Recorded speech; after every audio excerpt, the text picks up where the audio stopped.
Thank you. We'll do the speaker up front. Okay. Yeah. Can you hear me better? Yeah? Okay. My name is Javier Arreguin. I'm from Mexico City. Been in the States on and off almost about 6 years now. And I work at Eve too, actually. I work at Eve, but in Encinitas. So that's what I'm gonna start talking about how I got the space for it.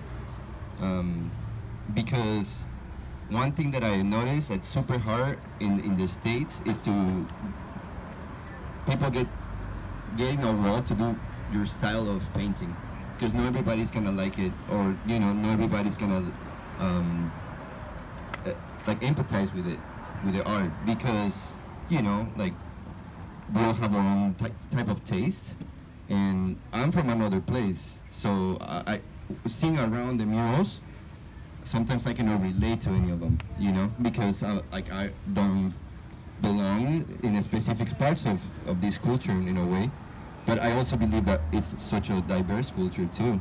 And I kind of find myself in that position where like, whoa, if I get some type of mural, I know I want people not only of certain group, but also kind of like the people that look like me, in a way. So I talked to the owner of this. They know me very well. I work for them almost a year now, and I'm like their boss person. I'm just like, if they ask for me, I'll be there. I'm just with them all the time, because I'm vegan too. So they allowed me to do this mural. They saw my art online. I do stickers. I do street art mostly with spray paint. So they liked it, and they said like, you know what? I'm gonna give you a chance to try your style in my store and see if people like it. I'm like, okay. Well, at first I started, drawing ideas about kids, because that's what he wanted. He kind of gave me the outline of like, okay, I want kids that also, are representing of like vegetables and like all these things. So it made me think about. He told me about like where the wild things are. It's like a book. Yeah. So he's like, I want something like that, because that's your kind of style too. The funny thing is, around when I was doing this mural, it was almost Halloween, and people thought like the masks were something to do with Halloween, which to me is funny, because that's not mask doesn't always represent that type of horror or mystery. It also, my folklore in my culture is more like a storytelling. Like these characters have been through something that make them wear a mask of an animal or a mask of another person, and that creates like another identity, not only just like what they came here as humans, but also what they learned through the way. So this is kind of like my wild thing art. Like the kids go to these forests to look for like these huge vegetables because they seem pretty huge, and to make healthy stuff, like healthy nutrition. I'm gonna have a baby too, so that's why I kind of like thought about nutrition for me and my partner is important. Like, we both don't need a lot of meat or don't need meat at all, and we're good. We keep it. I'm kind of skinny, but I'm getting there. He paid me $450 for this.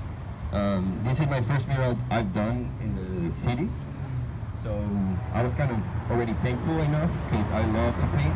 So yeah, so that's it. Carrot, squash, bell pepper. I kind of wanted to do it in the night just because I seen like there's a lot of murals already like doing the sunsets and all that stuff.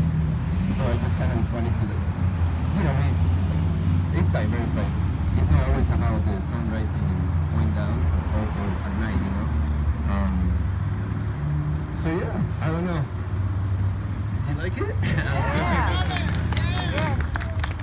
So thank you. Thank you for Brigid. She brought me here. I was walking one day in the museum. She's like, oh, you want to do it? I'm like, sure. Do you have any questions? Thank you so much. Questions? Here. So I'm just wondering, so for that 450, do you supply the materials and everything? Actually, that's a good question. He paid me 250 for supplies and 450 plus. Great. That's a good deal. So does that cover all the materials? Actually, Looks like a lot of paint. yeah. I have to put some of my money too, you know, but kind of it gives me the Oh yeah. outlet. You know, people see it. How many hours did it take you to do this? I came back and forward like 2 weeks, and I'll only work for like 7 in the morning to 12 because it'll get really hot. And like right now it's a perfect moment because when the light goes over here, it's like really shiny because I use like the spray paint is really shiny itself. So I probably work like 14 hours in total.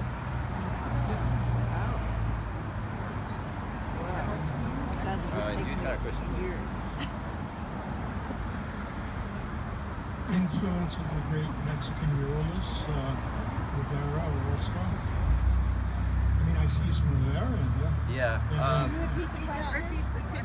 I was asking about the influence of the great Mexican muralist Diego Rivera, Orozco, others. And I particularly see some Rivera in there, so I was asking him if that's something that he thought about. I'm a major in art too, and I think I want to do art history, so I've learned about it. That whole movement was government based, so the government was doing their murals inside the buildings that represented, like, you know, like the Supreme Court, things like that. So they weren't really for the people, like they were saying, but it's still, you know, whoever went inside got the chance to see them, and they still like in a very secluded institution right now in Bellas Artes in Mexico City, those murals. And I like them, but I also, there's other muralists that work outside of it. One of the people that I look up a lot is Rufino Tamayo, and you guys had in Oceanside one piece of him. Rufino Tamayo is like this abstract artist, and I also I'm from like a really small town in Mexico called Aztec City, and everywhere in Mexico is just graffiti all over the place. Illegal graffiti, you know, letters, tags. It's like really dirty but really beautiful. Like it really speaks of like the place. So I'm also from that. I started doing spray painting legally. That's what I got into doing street art. Then I developed, you know. But yeah, I mean, definitely those are my ancestors, you know, and just kind of have to look and respect that. You said that the people in this piece of art do wear masks because they've been transformed into something. Is it good? Is it bad? What is the general feeling?